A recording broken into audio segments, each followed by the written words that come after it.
Alam nashrah laka sadrak. O my prophet, did I not open your heart? আমি কি আপনার বক্ষদেশকে প্রশস্ত করে দেই নাই? আমি কি আপনার হৃদয়কে খুলে দেই নাই? ওয়াদানা আনকা ওয়িজরাক. We have removed the pain from your backside. আপনার পিঠে যেই বোঝা ছিল সেই বোঝাকে হালকা করে দিয়েছে একজন। আওয়াজ দিয়ে বলেন তো সবাই, তিনি কে? Alladhi anqadha dhahrak, which had weighted upon your back. যেই বোঝা, যেই চিন্তা আপনার পিঠকে ভারী করে তুলেছিল, সেই বোঝাকে নিমিষেই দূর করে দিয়েছে একজন রব। দিনাজপুরের ভাইরা বলেন তো সেই রব কে? এত আস্তে আল্লাহর নাম বললেন গো। সেই রব কে? আল্লাহ আমার রব, আল্লাহ আমার রব। দমে দমে তনু মনে তারি অনুভব। সুবহানাল্লাহ পড়ে সবাই। তোমার দুনিয়াতে আমি যেদিকে তাকাই, অথই নিয়ামতে ডুবে আছি সবাই। পাখপাখালির কণ্ঠে শুনি তাসবিহ কল রব, তাসবিহ কল রব। আল্লাহ আমার রব, এই রবই আমার সব। রব কে? ওয়া রাফা'না লাকা যিকরাক। O my prophet, I have dignified your status high, very high and highest big. ও নবী, আপনার সম্মানকে আমি আল্লাহ তাআলা আকাশ বাতাস ঝাঁপিয়ে সাত আকাশ কাঁপিয়ে আপনার মর্যাদা আমি আল্লাহ তাআলা আরশ পর্যন্ত পৌঁছে দিয়েছি। দিনাজপুরে সুবহানাল্লাহ হয় নাই তো পড়েন না সুবহানাল্লাহ। একবার সুবহানাল্লাহ পড়বেন, জান্নাতে একটা গাছের মালিক হয়ে যাবেন। এই যে একটা গাছের মালিক হয়ে গেছেন, আরেকবার কোন সুবহানাল্লাহ, আরেকবার কোন সুবহানাল্লাহ। فإن مع العسر يسرا إن مع العسر يسرا. O my prophet, indeed with every hardship there is ease. Indeed and verily with every hardship there is ease. If you have the sadness, then also at the same time you have the peace of your mind. কষ্ট আছে যেখানে, স্বস্তিও আছে সেখানে। সুবহানাল্লাহ পড়েন সবাই, আপনারা সবাই। فإذا فرغت فانصب وإلى ربك فارغب. নবী হে, আপনি যখন অবসর হয়ে যাবেন, সময় নষ্ট করবেন না। ডোন্ট ওয়েস্ট ইওর টাইম, অপচয় করবেন না সময়কে। লাস্ট ওয়াইলা রব্বিকা ফারগাব। যখন জীবনে কোনো কষ্ট আসবে, দুঃখ আসবে, বউকে আগে বলবেন না। আরে ভাই, বিবাহিতরা রাগটা করেন না, আজকালকার বউরা কিন্তু খুব বেঈমান। যত দিবেন সারা জীবন দিয়ে দিবেন, রাতে এসে বলবে তুমি আমাকে কি দিলা, তোমাকে বিয়ে করে আমার জীবনটাই শেষ হয়ে গেল। আবার অনেক বইয়ের একটা কমন ডায়লগ আছে, তোমার সংসার আমি বলে করছি, অন্য কেউ হলে এই সংসার করতো না। এগুলো হচ্ছে সবচেয়ে অকৃতজ্ঞ বউ যুবক ভাইরা, ঠিক কিনা বলো? এটা হচ্ছে আয়াতের তর্জমা। 3 হচ্ছে আয়াতের মূল মেসেজ কি? মূল মেসেজ হচ্ছে একটা, এদিকে তাকান, হাত দেখেন। মূল message, never lose hope, never be frustrated. যত গুনাহ হয়ে যাক, যত বিপদ আসুক, ভরসা হারানো যাবে না। বিপদে আপদে কষ্টে দুঃখে ভরসা করবেন এক সত্তাকে। আপনারা চান না এই মাহফিলটা ঐতিহাসিক হয়ে থাক? চাই না আমরা সবাই? আরে মিয়া, সাউন্ড দিবেন এমন সাউন্ড পুরো দেশের প্রত্যেকটা জেলার মানুষ বুঝবে দিনাজপুরের সন্তানরা এরা বিড়ালের বাচ্চা নয়, সব সিংহের বাচ্চাগুলো আমার সামনে বসে আছে। বলেন তো সবাই, দুঃখে কষ্টে ভরসা কার উপরে? আসুন কথার মূল ধারাবাহিকতায় ঢুকে যায়। এখানে এমন কেউ কি আছেন যে বলতে পারবেন যে হুজুর আমার জীবনে কোনো গুনাহই নাই? এখানে এমন কেউ কি আছে যে জীবনে কোনো গুনাহ নাই? আছে আছে আছে আছে? কেউ নাই। আমি আসিফ যতই ওয়াজ করি, আমি যে কত বড় গুনাহগার, আমি যে কত বড় জালেম, পৃথিবীর কেউ না জানলেও আমার গুনাহের খবর রাখে একজন, তিনি কে?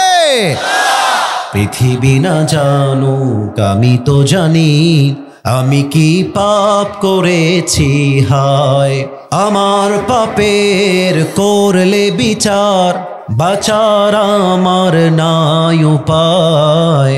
দয়াময় প্রভু মাফ করো আমায়, মাফ করো আমায়। পড়ে আমিন। আল্লাহ তাআলা বলছেন, আলাম নাশরাহ লাকা সাদরাক ওয়াদানা আনকা উযরাক আল্লাযী আনকাদা যাহরাক। ও নবী, আপনার যেই বুকটা আছে এই বুকের সাহস দিয়েছে একজন, আওয়াজ দিয়ে বলেন তো সবাই, তিনি কে? এক নাম্বার ব্যাখ্যা, হৃদয় খুলে দিয়েছি মানে বুকে সাহস দিয়েছি। আজ দেশ স্বাধীন হয়েছে বলে আমি আসিফ গৌরব করে কথা বলছি, বাট আল্লামা সাঈদী হুজুর যখন আওয়ামী ফ্যাসিস্ট ক্ষমতায় আছে তখনও বাঘের মতো সিংহের মতো গর্জন দিয়ে তিনি আল্লাহর এই জমিনে হক কথা কায়েম করেছেন। যুবক ভাইরা, ওনার এই সাহসটা ওনাকে কে দিয়েছে? আচ্ছা, আমাদের দেশের নাম কি গো? আমি কিন্তু জানি যে এটা আপনারা জানেন, আবারও কোন, এই দেশের নাম কি? এই দেশে জন্মগ্রহণ করে আমরা সবাই খুশি না বেজার? আপনি দেখেন আমাদের দেশের রাজধানীর নাম কি? ঢাকায় গেলে দেখবেন সব জায়গায় খালি বঙ্গবন্ধু, খালি বঙ্গবন্ধু। আর একটা কথা বলেই ফেলি, আমাদের উপরে জাতির পিতার নামটা 5 আগস্টের আগে চাপায় দেওয়া হয়েছিল, ইনি হচ্ছেন জাতির পিতা। কিন্তু আমরা এখন আর বলতে ভয় পাই না, আমাদের কথাই স্পষ্ট, মুসলমানদের জাতির পিতা বঙ্গবন্ধু নয়, মুসলমানদের জাতির পিতা ইব্রাহিম আলাইহিস সালাম, দিনাজপুরের ভাইরা। ভয় লাগে নাকি বলতে? বুকে সাহস লাগবে, এটাই হচ্ছে আয়াতের ব্যাখ্যা, সাহস লাগবে। আচ্ছা দেখেন, আল্লামা সাঈদী হুজুরকে বলা হলো রাজাকার, এবং তার বিরুদ্ধে কোর্টে, যুবকরা অনেক তোমার খবর রাখো, তোমাকে জানতে হবে ইতিহাস, বাস্তবে তোমাকে বুঝতে হবে, তবে তুমি দিন কায়েমের কাজ করতে পারবা। হুজুরকে ট্যাগ দেওয়া হলো রাজাকার, মিথ্যা সাক্ষী আনা হলো, তারাও বললো ইয়েস, ওনাকে আমরা দেখেছি, উনি মুক্তিযোদ্ধার এই অবস্থানে বিপক্ষে অবস্থান নিয়েছে, ওনাকে রাজাকার বলা হলো। বাট উনি বীরের মতো বলেছিলেন, আমাকে রাজাকার প্রমাণ করতে না পারলে 10 কোটি টাকার মানহানি মামলা করব, আর যদি আমাকে কেউ রাজাকার বলে তা প্রমাণ করতে না পারে, বুঝতে হবে সেই সন্তান পিতৃ পরিচয়হীন অবৈধ সন্তান। যুবক ভাইরা, কি প্রমাণ হয়েছে?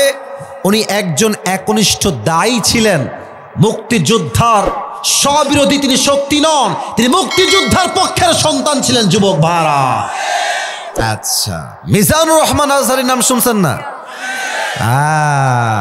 বেচারা কি যে জুলুমের শিকার হয়েছে। আমাদের যে ধর্মমন্ত্রী, উনি এসেই বললেন যে আজহারী হচ্ছে জামাতের প্রোডাক্ট, মনে আছে? আচ্ছা, আর একটা বিষয় দেখেন, আমরা হুজুররাই হচ্ছি হুজুরদের সবচেয়ে বড় শত্রু। আপনারা এই কথা আসতে ঠিক বললেন কেন? এই যে মাইক, এই যে 2টা মাইক দেখছেন না, এটা বড় দামি জিনিস। মিডিয়া এখানে কয়টা? 1টা 2টা 3টা 4টা 5টা 6টা 7টা 8টা, এই মোটামুটি 15টা বা 12টা আছে। এখানে 12টা লাগবে না, একটা ক্যামেরার শক্তি এত বেশি, পুরো দেশকে তোলপাড় করতে পারে এটা একটাই। আপনি দেখেন আজহারী সাহেবকে কিন্তু আমাদের মতো হুজুরাই বলেছে কাফের, মনে আছে তোমাদের? একদম ওপেনলি কাফের, বলছে যে তওবা না করলে সে মুসলমান আর হতেই পারবে না। ইভেন আমার এখনো মনে আছে, রাগ করবেন না আমার কথা, আমি আয়াতের ব্যাখ্যা দিয়ে মিলাচ্ছি কথাটা। আজহারী সাহেবের লম্বা একটা ছবি ব্যানার করা হয়েছে, কেমনে বলি, বলতে কষ্ট লাগে, আপনি ইউটিউবে এখনো পাবেন। জুতা দিয়ে তার ব্যানারে জুতা পিটা করতেছে মানুষ, নাউজুবিল্লাহ, তো পড়লেন না? আচ্ছা বলেন, তার হৃদয়ে যদি ইমানের শক্তি বা সাহস না থাকতো, সে কি আর ইসলাম প্রচার করতে পারতো? এই হচ্ছে বুকের সাহস। যদি আপনার বুকের সাহস থাকে, আল্লাহর জমিনে বাতিলদের সামনে মাথা উঁচু করে আপনি হক কথা বলতে পারবেন, ঠিক কিনা বলে? আমরা দেখেছি সব জায়গায় বঙ্গবন্ধু। একটা কথা মনে পড়েই গেল, বলবো সবাইকে। ওই এক লোক, মজার ঘটনা আর কি, এক লোক আসছে বিদেশ থেকে বাংলাদেশে, তো প্রথমে এসে নেমেছে চট্টগ্রাম। কোন গ্রাম? এসে he was coming back to Dhaka, ঢাকায় আসবে। তো দেখছে যে চট্টগ্রামের এয়ারপোর্ট থেকে এসেই বিশাল লম্বা একটা টানেল, বিশাল লম্বা টানেল। বলছে, আরে how come it possible? The people of Bangladesh, they are very poor. Who has made this a big tunnel? এই দেশের মানুষ তো গরিব, এত বড় টানেল কে বানাইছে? নাম কি? এটার নাম কি? তো বলছে এটার নাম হচ্ছে বঙ্গবন্ধু টানেল। এটার নাম কি টানেল? এই কথা না বললে অস্কর না, কি টানেল? আবার কোন কি টানেল? বলছে ওয়াও অ্যামেজিং, চলো সামনের দিকে যাই। এবার আসছে ঢাকায়। ঢাকায় এসে থেকে বিশাল কারবার, বিশাল লম্বা লম্বা উঁচু ফ্ল্যাট আর বাড়ি। ডাক দিয়ে বলছে, ও ভাই, দেশের মানুষ তো অনেক গরিব, এত বড় ফ্ল্যাট, এত বড় বড় দালান প্রাচীর, এই জায়গার নাম কি? ওই যুবক বলছে বঙ্গবন্ধু অ্যাভিনিউ। বলছে মাশাআল্লাহ, great, amazing, excellent, let's go head, সামনে চলো। এবার দেখছে সামনে গিয়ে রাতের বেলা বিশাল লম্বা একটা খাম্বা, টাওয়ার। তো দেখছে টাওয়ারের উপরে লাইট দেওয়া আছে, পুরো গোল করে পুরো জায়গাটা আলোকিত হয়ে গেছে। বিদেশি লোক বলছে, what is the name of this place? এই জায়গার নাম কি? তো বলছে এটার নাম হচ্ছে বঙ্গবন্ধু স্টেডিয়াম। কি স্টেডিয়াম? হ্যাঁ, ওয়াজ করা যাবে না, দূর অমনিয়া কথা কথা, কি স্টেডিয়াম? বঙ্গবন্ধু স্টেডিয়াম। বলছে মাশাআল্লাহ, হোয়াটস হ্যাপেনিং হিয়ার? কি হচ্ছে এখানে? তো বলছে, স্যার, এখানে একটা ফুটবল খেলা চলছে, এটার নাম হচ্ছে বঙ্গবন্ধু গোল্ড টুর্নামেন্ট। বলছে তাই নাকি? ফুটবল খেলা? Let's go and watch it together and enjoy together, চলো আমরা দেখি, মজা করে আসি। এবার দিনাজপুরের ভাড়া কন, খেলা হইলে ক্রিকেট খেলা বা ফুটবল খেলা, দুই দল তো থাকে, হার জিত আছে না? এক দল হারলে আরেক দল, আরে কথা কন, এক দল জিতলে আরেক দল, আরেক দল হারলে আরেক দল। ওই লোকটা নিয়েছে বঙ্গবন্ধুর সাপোর্ট, যে আজ আমি হব বঙ্গবন্ধু দলের লোক, আমার টিমই জিতবে আজকে। কিন্তু ভাগ্য খারাপ হইলে যা হয়, বঙ্গবন্ধু দল গেছে হেরে। তো দেখবেন যে মাঠে খেলা হচ্ছে, রেফারি বাঁশি দিচ্ছে, আর দৌড়াও, গোল হবে। ডানেও দর্শক এক দল, বামের দর্শক আর এক দল। তো যে দেখবেন যেই দল হেরে যায়, মানুষ খেপে যায়, মার শালাকে ধরে, মারে ইট, জুতা, পাটকেল, কেউ ডিমও মারে, মারে না? তো বঙ্গবন্ধু দল গেছে সেদিন হেরে, আর বিদেশি লোক তো আছে এই ডানের গ্যালারিতে, বঙ্গবন্ধু দলের গ্যালারিতে, আর লোকজন গেছে খেপে, মার মার ইট। এখন ওর কপাল খারাপ, একটা ইট মারছে এক যুবক, ওর মাথায় এসে ঠাস করে লাগছে, এক বাড়িতে কাইট, অজ্ঞান হয়ে গেছে। 2 ঘন্টা কোনো হুঁশ নাই। 2 ঘন্টা পর চোখ খুলেছে, আবজা দেখা যায় না। ডাক দিয়ে বলছে, ভাই আমি কোথায়? আর এক লোক বলছে, ভাই আপনি এখন আছেন বঙ্গবন্ধু হসপিটালে। এবার বিদেশি লোক বলছে, ভাই আল্লাহর রাস্তে মাফ চাই, একটু পর আপনার আমাকে বঙ্গবন্ধু কবরস্থানে নিয়ে যাবেন না। তার মানে বোঝা যায় এই কথা স্পষ্ট, তাদের কাছে নবীর আদর্শের চাইতে বঙ্গবন্ধুর আদর্শের দাম বেশি বেড়ে গিয়েছিল। যুবক ভাইরা, আলাম নাশরাহ লাকা সাদরাক, হৃদয়ে থাকবে সাহস ভরা, হক কথা বলবেন বাতিলের সামনে, চুল পরিমাণ কোনো ভয় লাগবে না। যুবক ভাইরা, ঠিক কিনা বলেন? 2 নাম্বার, ও নবী, আমি আপনার হৃদয়কে প্রশস্ত হৃদয় করে দিয়েছি, বিশাল বড় হৃদয়। আপনাদের এখানে মসজিদ কোন দিকে? মসজিদ সোজা। একটা কথা বলে ফেলে রাগ করবে না তাফসীর থেকে, আমাদের মসজিদে আজকাল মারামারি হয় বেশি। দেখেন, আল্লাহু আকবার, হাত বেঁধেছি নাভির নিচে, আমি হানাফি মাযহাব অনুসরণ করি। আল্লাহু আকবার, বুকের উপরে, কেউ নাভির নিচে। সোনামণি বসো বসো, এ নতুন, একদমই নতুন এইটা, বসো বসো, হ্যাঁ বসায় দাও, বসায় দাও, হ্যাঁ বসো। এ কত সাহস রে, এতগুলো লোক উঠে যায় কেন রে? ঠ্যাং ভেঙে দিব রে। সবাই একটা তাকবীর দেন, লিল্লাহি তাকবীর। তো দেখবেন যে নাভির নিচে হাত বাঁধে, সে বুকের উপরে যে হাত বাঁধে তাকে 2 চোখের বিষ মনে করে। আবার যে বুকের উপরে হাত বাঁধে সেই বলে যে হানাফি মাযহাব কোনো মাযহাবই না। এখন এই মারামারিতে কি হয়? আমার মতো বক্তা বলছে, এই অমুকে কাফের, ও বলছে সে হচ্ছে কাফের, এই কাফের সেই কাফের। এই করতে করতে আমাদের মাঝে এতটা বিভেদ তৈরি হয়েছে, কাফেররা মুসলিমদের বিজয় অর্জন করেছে। যুবক ভাইরা, ঠিক কিনা বলে? দিল রাখবেন বড়, প্রথম পরিচয় আওয়ামী লীগ নয়, প্রথম পরিচয় বিএনপি নয়, প্রথম পরিচয় জামাত নয়, প্রথম পরিচয় শর্ষিনা নয়, প্রথম পরিচয় আলিয়া নয়, প্রথম পরিচয় কওমিয়া নয়, প্রথম পরিচয় হেফাজত নয়, প্রথম পরিচয় চরমনায় নয়। আমার প্রথম পরিচয়, আমি মুসলমান ঘরের সন্তান। আলাম নাশরাহ লাকা সাদরাক, নবী আমি আপনার হৃদয়কে অনেক বড় করেছি। 3, আমি আপনার হৃদয়কে ওপেন হার্ট সার্জারি করেছি। পুরো হৃদয়টা গলার থেকে নাভি পর্যন্ত কেটে দুনিয়ার প্রতি মায়া, মোহাব্বত, লালসা সব দূর করে দিয়ে আমি আপনার হৃদয়কে আখিরাতমুখী হৃদয় করেছি, ইমানের নূর দ্বারা নূরান্বিত করেছি। সুবহানাল্লাহ পড়েন সবাই। এবার আমি কিছু ঘটনা বলতে চাই হাদিস থেকে। ওয়াদানা আনকা উযরাক, নবীর পিঠে বোঝা। আচ্ছা আব্বাজান, আপনাদের মেয়ে আছে কার? একটু হাত তুলবেন। মেয়ে আছে? মাশাআল্লাহ। একটা মেয়ে একটা জান্নাত। সুবহানাল্লাহ নাই? এত আস্তে কেন? জোরে কোন? দুইটা মেয়ে দুইটা জান্নাত, তিনটা মেয়ে তিনটা জান্নাত। সুবহানাল্লাহ পড়েন সবাই। আল্লাহ তাআলা আমাকেও দুটি বোন দিয়েছে। আমার বাবার দুটি রাজকন্যা। একটা দেখবেন আমার বোন, ছোট্ট একটা বোন আছে বুশরা, হয়তো দেখবেন আপনার ফেসবুকে দুজন দেখেও থাকতে পারেন। ওকে এক ছেলে বলছে, ইউটিউবার, এই তোমার ভাই কি ওয়াজ করে কও? ও বলছে কথা বলেন ঠিক কিনা। এই এতটুকু বাচ্চা মেয়ে। তো নবীকে পানি আছে, জ্বর প্রচন্ড গায়ে, সরি,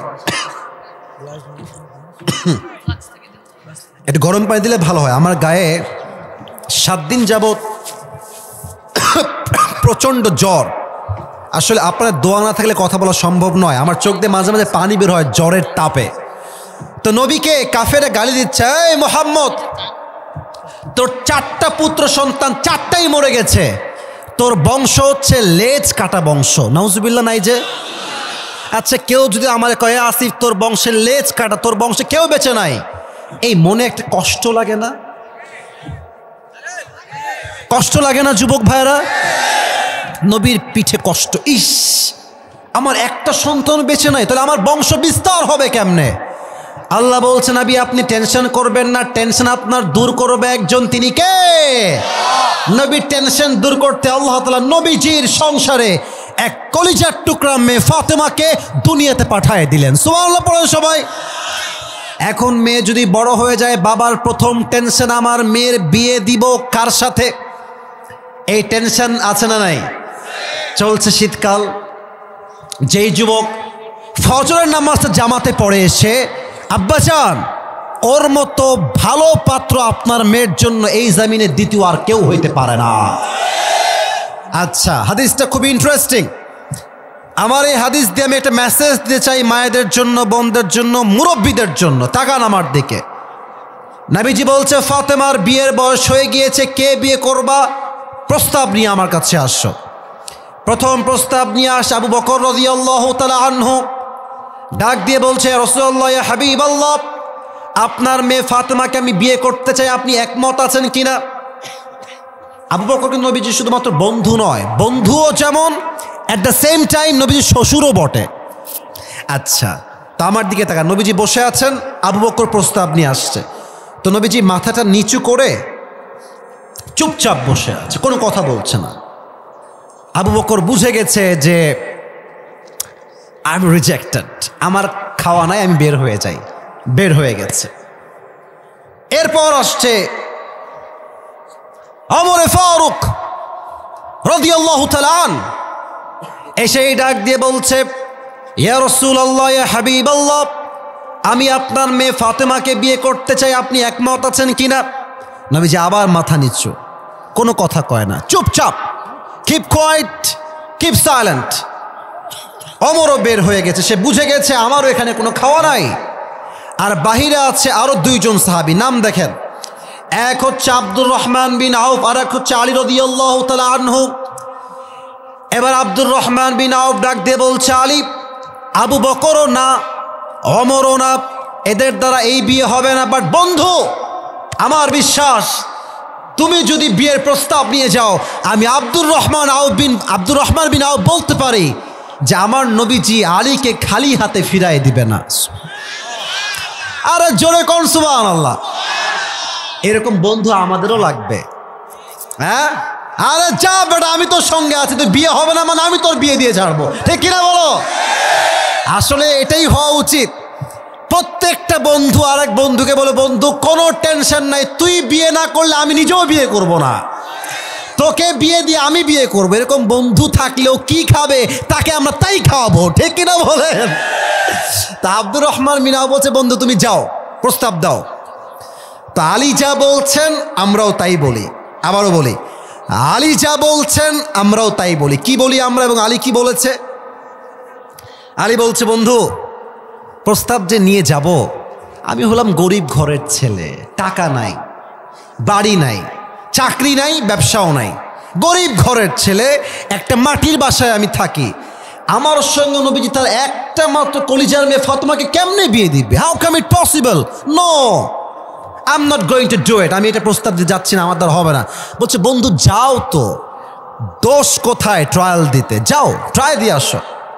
তো দেখেন নবীজি, কথা বলো না, বামে চুপ করে থাকো একদম। নবীজি মসজিদে হারামে বসে আছেন, আলী এই পাশ দিয়ে আসছে। তো ভাই আমরা ছেলে পেলে বুঝি যে মেয়ের বাপের কাছে প্রস্তাব দেওয়া কত টাফ আজকালকার যুগে। প্রত্যেকটা মেয়ের বাপকে দেখলে ওরা দাজ্জাল বসে আছে এটা সামনের দিকে, হ্যাঁ ঠিক না বলো? তো আলী আসছে নবীর কাছে। নবী তো এক আদর্শবান মানুষ, ব্যবহার নরম। আলী একবার এই দিয়ে এসে ওই পার দিয়ে বের হয়ে যায়, এই পার দিয়ে এসে এই পার দিয়ে বের হয়ে যায়। নবীর সামনে আর আসে না, কারণ প্রস্তাব দিবে কেমনে, লজ্জায় তো বাঁচে না, কেমনে প্রস্তাব দেওয়া যায়? অবাক করা বিষয় হচ্ছে দিনাজপুরের ভাইয়েরা, আলী আসার আগেই আল্লাহ তাআলা জিব্রাইলকে পাঠিয়েছেন। জিব্রাইল ডাক দিয়ে বলছে, ইয়া রাসূলুল্লাহ, ইয়া হাবিবাল্লাহ, এই মুহূর্তে আলী আপনার কাছে আসবে ফাতেমার বিয়ের প্রস্তাব নিয়ে। সুবহানাল্লাহ।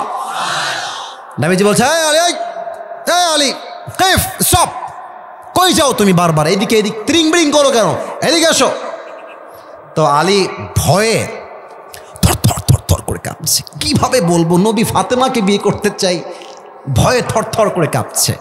তো নবীজি অভয় দিলেন, সুযোগ দিলেন, চান্স দিলেন, বসো বসো, কি হয়েছে তোমার, কি বলতে চাও? বলছে নবী, আমি আপনার মেয়ে ফাতেমাকে বিয়ে করতে চাই, আপনার মতামত কি? তো বুঝে থাকলে বলবেন, নবীজি আগের দুইবার কি ছিলেন? চুপ, মাথা নিচু, চুপ, কোনো কথা বলেন নাই। নবীজি এইবার মাথা রাখলেন উঁচু, ফেস টু ফেস বললেন, আলী ইনশাআল্লাহ। কি আল্লাহ? জোরে বলতে হবে, কি আল্লাহ? আলী আবার ইনশাআল্লাহ অর্থ বোঝে নাই, বের হয়ে গেছে, মনটা খারাপ। ধরো আমিও রিজেক্ট খেয়ে গেলাম, আবু বকরও নো, ওমরও নো, আমিও নো। আর ওই যে বন্ধু আব্দুর রহমান বিন আউফ বাহিরে দাঁড়ায় আছে, বন্ধু বুঝে গেছে মায়ের কপালে আজকে আমার আছে, কারণ আমি তো পাঠাইছি, প্রস্তাব তো না হয়ে গেছে। তো একবার দৌড় দিয়ে আবার আসছে, ডাক দিয়ে বলছে, আলী কি হইল বন্ধু, কিছু কি হইছে? আলী বলছে, বন্ধু তুমি তো আমার এই জিনিসটা করলা, আমি তো রিজেক্ট খেয়ে আসলাম। তা আব্দুর রহমান বিন আউফ বলছে, না বন্ধু, কনফিডেন্স আমার খুবই হাই, এটা হইতেই পারে না, আমি বিশ্বাস করি না। তো বলছে যে কিছুই কি বলে নাই নবীজি, কিছুই কি বলে নাই? তো আলী মনটা খারাপ করে বলছে যে হ্যাঁ বলেছে, নবী শুধু বলেছে ইনশাআল্লাহ, আর কিছুই বলে নাই। আব্দুর রহমান বিন আউফ বলছে, আরে বেটা, নবীর ইনশাআল্লাহ মানে তো বিয়ের অর্ধেক ডান হয়ে গেছে। এর কারণটা হাদিস বলে দিচ্ছি। হাদিসে আসছে, বিয়ের ক্ষেত্রে মেয়ে যদি ইয়েস নাও বলে, একটু মিটি মিটি মুচকি হাসি দেয়, আপনাকে বুঝতে হবে দাল মে কুছ কালা তো জরুর হ্যায়। আমার বড় বোন আছে, নাম হচ্ছে নাজিয়া। আমার বড় বোনের যখন বিয়ে হয়, আমার এখনো মনে আছে, আমি তখন খুব বড় ছিলাম না, কিছুটা ছোট, বাট বুঝ ছিল। পাত্র আসলো একটা, আপনাকে রাগটা করছে না তোমার কথায় ভাই? আমি কিন্তু আয়াতেই আছি, বাট হাদিসে এখন ব্যাখ্যা দিচ্ছি। এক পাত্র আসলো, দেখলাম যে মাশাআল্লাহ চাপদাড়ি, পাঞ্জাবি পরে আসছে, তারপরে হচ্ছে যে কাবলি পাঞ্জাবি আছে না, কাবলি পাঞ্জাবি পরে আসছে, কাবলি পায়জামা পাঞ্জাবি। আমার এখনো মনে আছে, পাত্রর চেহারা সত্যি খুবই সুন্দর, অনেক সুন্দর চেহারা, তাগড়া যুবক, ভেরি হ্যান্ডসাম গায়। বাসায় আসলো, আমি নিজে রিসিভ করে বাসায় ঢুকালাম। দেখলে মনে হবে মাশাআল্লাহ यार ये तो जन्नत से भाग के दुनिया में आई है माशाআল্লাহ। আমি আব্বাকে বললাম, আব্বা এই পাত্র কনফার্ম এটাই ভালো, এর চেয়ে ভালো আর পাওয়া যাবে না। ওমা, পরে গিয়ে শুনলাম তারা বলছে যে আমরা যৌতুক ছাড়া বিয়েতে সামনে আগাতে পারবো না। তোর গুল্লি মারি বিয়ের জবাব, কথা বলেন ঠিক আছে কিনা, বলেন কথা ঠিক আছে কিনা। যেই ছেলে আমার বোনকে বিয়ে করতে যৌতুক চায় তার মুখে জুতার বাড়ি। আমার বোনকে আমি বড়লোকের সঙ্গে নয় গরিবের সঙ্গে বিয়ে দিব, ও যৌতুক নয়, ওর মনটা অনেক বড় হবে আকাশের মতো যুবক ভাইরা।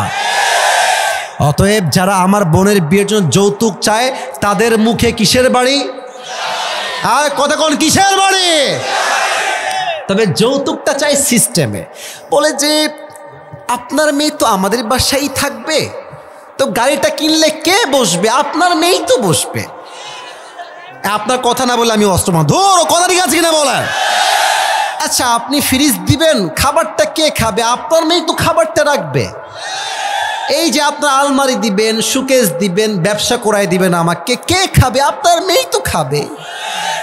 এগুলো হচ্ছে উপরে ফিটফাট ভেতরে সদরঘাট। আমার কথা একটা, আমার মেয়েকে বিয়ে করতে যেই ছেলে যৌতুক চায় আমাকে বুঝতে হবে সেই যুবক আমার মেয়ের তো জামাই হওয়ার যোগ্যতা রাখে না। যুবক ভাড়া আমি বাপকে বললাম গুল্লি মারি ওই জামাইয়ের, বাদ দাও এইটা, রিজেক্ট, একদম না। 8 বছর আগের কথা বলছি। আচ্ছা পরে আরেকজন পাত্র আসলো জেনারেল ব্যাকগ্রাউন্ডের, ইংরেজি পড়ায় খুব ভালো মানুষ, মাশাআল্লাহ চাপ দাড়িও আছে। তো অনেক কথাবার্তা হলো, একদম আগায় গেল, মানে 2-1 দিনে বিয়ে আগায় গেছে। আমি আপনাকে মূল হাদিসটা এখানে আনতে চাই, মূল মেসেজটা। বিয়ে যখন কনফার্ম, মোটামুটি সবাই আমরা রাজি, ভালো লেগেছে আমাদের। আমার বোনকে আমার আব্বা ডাকলো আর এক রুমে, আমার মা আসলেন, আমি আসলাম, বাবা আসলো। আমার বাবা কি বলছে জানেন? নবীর হাদিস দেখেন, আমার বাবার কাজ দেখেন। বলছে মা এই পাত্র আমারও পছন্দ, আসিফেরও পছন্দ, তোমার মায়েরও পছন্দ, মা তুমি কি রাজি আছো কিনা? আমার বোন যখন বলেছে ইয়েস বা হাসি দিয়েছে, তখন আমার বাবা বিয়ের জন্য সামনে এগিয়েছে। নবী ইনশাআল্লাহ কেন বললেন? কারণ নবীজি ফাতেমার থেকে এখনো পারমিশনটা নিয়ে আসেন নাই। ফাতেমা তোমার জন্য এই তল্লাটে সবচেয়ে চরিত্রবান যুবককে চুজ করেছি বিয়ের পাত্র হিসেবে, তুমি কি রাজি আছো ফাতেমা? ফাতেমা ডাক দিয়ে বলছে আব্বাজান মাসমুহ, তার নাম কি? বলছে ইসমুহু আলী, রাজি আছো মা? একটা মুস্কি হাসি দিয়েছে। নবীজি বলছে মাশাআল্লাহ, বিয়ে আরো অর্ধেক ডান। জোরে কোন সুবহানাল্লাহ। নবী চাইলে অনুমতি ছাড়া বিয়ে দিতে পারতেন কি পারতেন না? নবীর বিয়ে, এই যে ফাতেমার বিয়ে আলীর সাথে, এটা নবীর সিদ্ধান্ত নয়, এটা স্বয়ং আল্লাহর সিদ্ধান্ত। বাট নবী পারমিশন দিয়ে বুঝিয়েছেন তোমার মেয়েকে তুমি পেলেছো, বড় করেছো, তার মানে এটা নয় যে গাঞ্জাখোর দেখে পছন্দ হয়েছে গাঞ্জাখোরের সঙ্গে তুমি মেয়েকে বিয়ে দিয়ে দিবা। যুবক ভাড়া আগে অনুমতি নেওয়া লাগবে, অনুমতি যখন মেয়ে দিবে তখন বিয়ের কাজ আগাবে, নয় বিয়ের কাজ স্টপ হয়ে যাবে। ঠিক কিনা বলে? এবার আল্লাহ বলছেন রাফা'না লাকা যিকরাক, ও নবী আপনার সম্মানকে আকাশ বাতাস ছাপিয়ে, সাত আকাশ কাঁপিয়ে আপনার মর্যাদাকে আরশ পর্যন্ত পৌঁছে দিয়েছে। একজন আওয়াজ দিয়ে বলেন সবাই, তিনি কে? এই ছেলে, একজন কালো গেঞ্জি, বসে পড়ো, এইদিকে তাকান, সব ঠিক আছে, এদিকে তাকান। আচ্ছা আমার ওঠা প্রায় 1 ঘন্টা 15 মিনিট হয়ে গেছে, আমার মনে হয় ওয়াজ করা যাবে না, তাই না? চলবে কি চলবে না? একজন যুবক চাই সিঙ্গেল, বিয়ে হয়নি, দাঁড়িয়ে একবার বলবা লিল্লাহি তাকবীর। কে আছো? হ্যাঁ দাঁড়াও, আরে জোরে কও।